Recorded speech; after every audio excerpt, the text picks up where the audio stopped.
This movie begins with an opening scene where an elderly woman was seen with her son in a psychiatric hospital to visit a resident named Michael. This movie tells the story of Michael, how he started out well enough, but because of bad company and quest for power, he ended up making wrong choices that affected his marriage, his ministry, his consecration, and his family. So if you want to know about this movie, stay tuned. Directed by Ohis Muyiwa Ojeikere and his lovely wife Ojeikere, this movie tells the story of Michael, who was a family man and a former ministry material. They had a lovely home and a beautiful baby boy, but due to negligence on his wife's part, where she was no longer interested in fulfilling her marital needs, it led to Michael being pushed outside.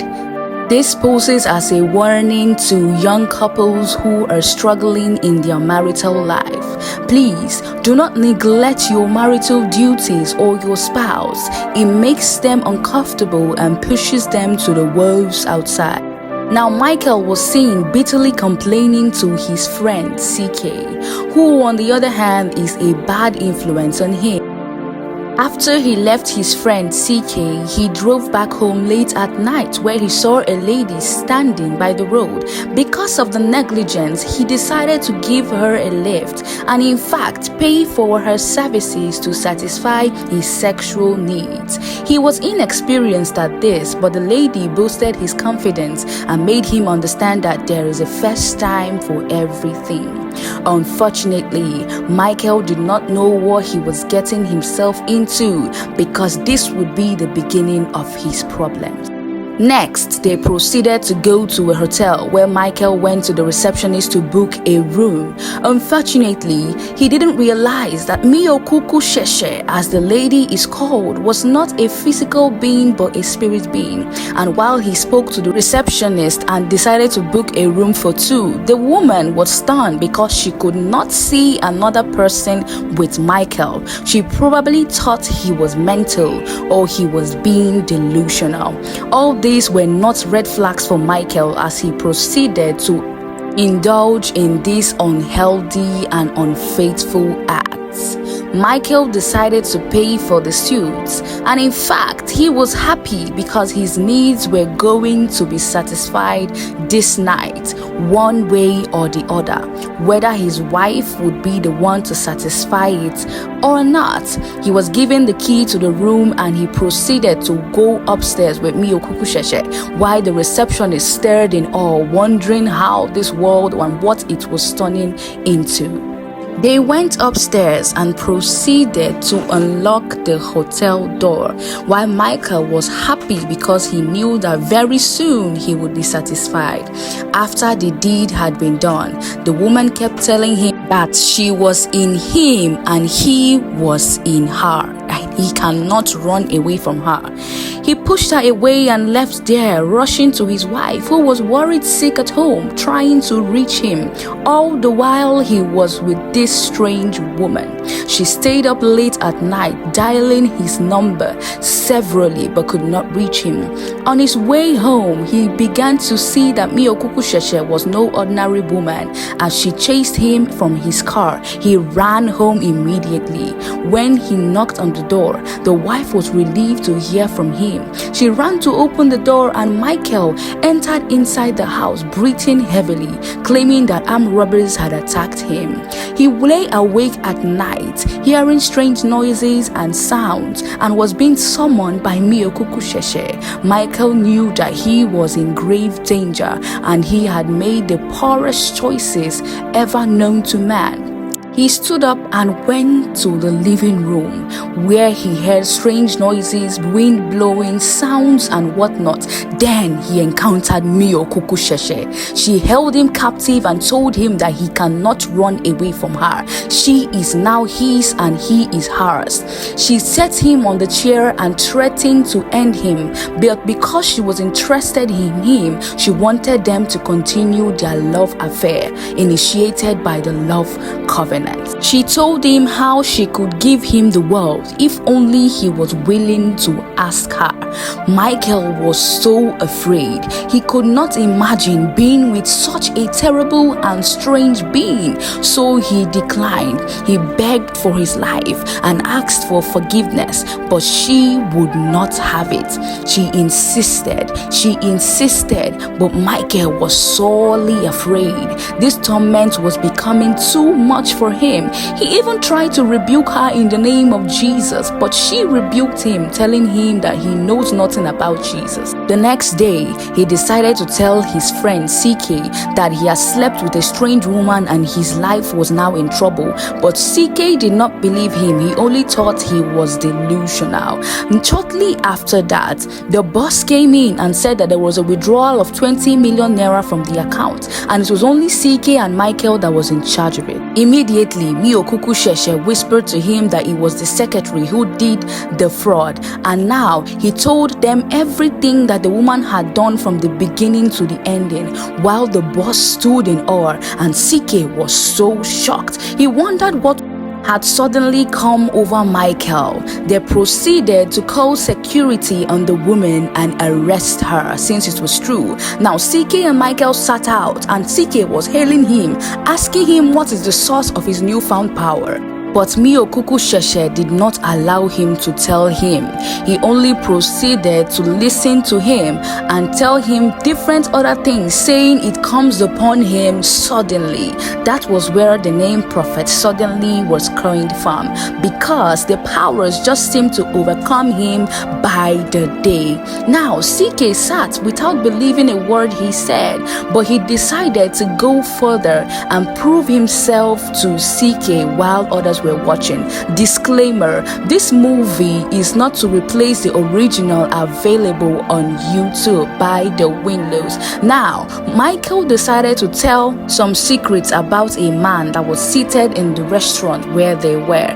When they confronted this man, they found out that it was true all that Michael had said, that he had lost his mother a while ago and this had cost him and pushed him to depression. CK, seeing this advantage that they now had, decided to tell Michael that they could open a ministry where they could see for people and get monetary gain in return. CK is indeed an example of bad friends. Michael, seeing the power he now had, decided to go back into the arms of Miokukusheshe, where he lay down and decided to embrace her. She showed him how he was so frustrated before, even in ministry, and now she decided to let him understand that she could make his life a whole lot better and he could become a fresh ministry material. Michael liked the idea of success, power, fame, and influence. He did not care for the source because he was solely disappointed for a long time,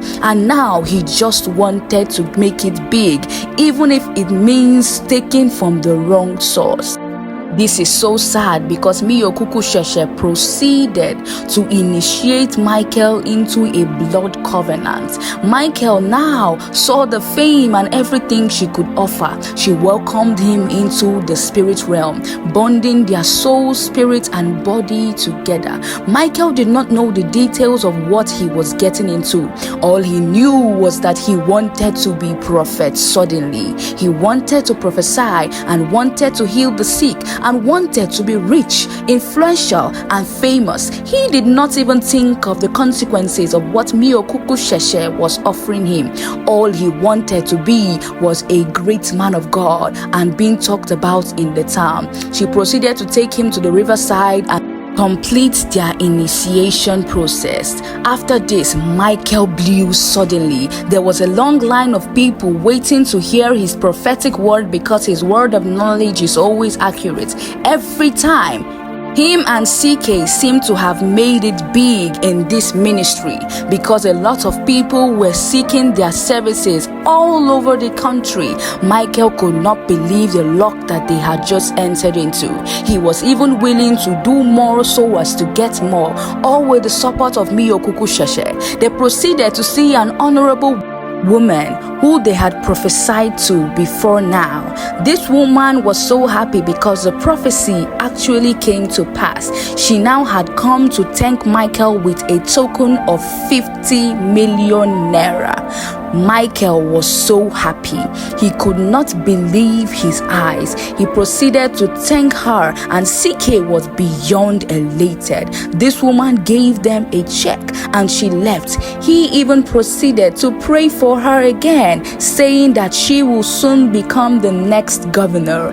This was such news that she wanted to hear. She wrote them a check immediately, and this was the beginning of Michael's influence in the prophetic ministry. Michael now became one of the big shot prophets, CK being his personal assistant. Two dubious men looking for success via any means possible, even if it means the source will be contaminated. Michael's ministry flourished because his prophecies were now so accurate that people came from far and wide just to receive a word from God indeed. Though his wife was in the ministry, she was not an active partaker. There was something wrong because each time Miokukusheshe would come and sit at the altar while Michael prophesied, she sat down there because she was the goddess of the ministry. She was the one whom Michael collected power from. It was her name who gave Michael the edge to see what he could see, even though he had no ordinary eyes. Michael was prophesying and people were happy and people were rushing him, but Michael did not know that his doom would soon come. His wife now stated her complaints, saying that she was having these nightmares about a woman always in the altar, but Michael was pretending not to know what was going on. And even when she proceeded to tell him that it has been a while they had been together, he told her that he had burden for souls and he was no longer interested in their marital relations. CK met Michael and told him that they needed to submit to somebody in the ministry in order to get more validation from people and to be seen as a more stable ministry.